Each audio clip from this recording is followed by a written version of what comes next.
એલા ભાઈ આજ તો અમે અમદાવાદની બજારોમાં રિક્ષામાં બેસીને નીકળી ગયા અને ભાઈ અમારા કેવલે કરી નાખી બોડીનું ફ્લેક્સિંગ. કેમ પણ બોડી ભાઈ.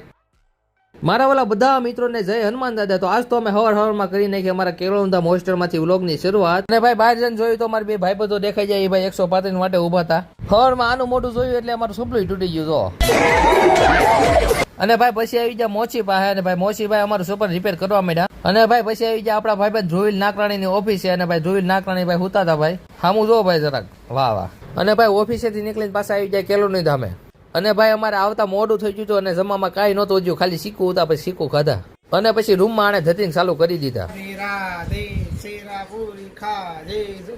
અને ભાઈ કેમ્પસમાં દેખાઈ જાય આપણા ભાઈબંધ મિત કાતરોડિયા.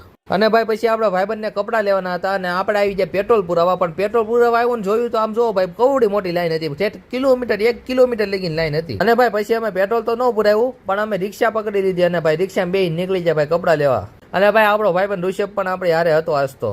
5 જણા પણ ખડકાઈ ગયા હતા ભાઈ રિક્ષામાં. અને અંદર જઈને તરત જ કેવલ કરવા માંડ્યું એનું બોડીનું ફ્લેક્સી. આવી બોડી બનાવી હોય ને તો તમારે બળ કરવું પડે. શું કરવું પડે? બળ. અને ભાઈ આપણા ભાઈબંધે થોડા ઘણા કપડા લઈ લીધા અને પછી આવી જાય કેળવધામ હોસ્ટેલે.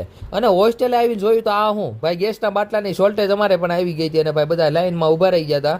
અને ભાઈ જેમ તેમ કરીને અમે બધા ભાઈબંધોએ લઈ લીધી ડીશ અને બેસી ગયા જમવા. જમવામાં હતું બટેકાનું શાક અને પૂરી.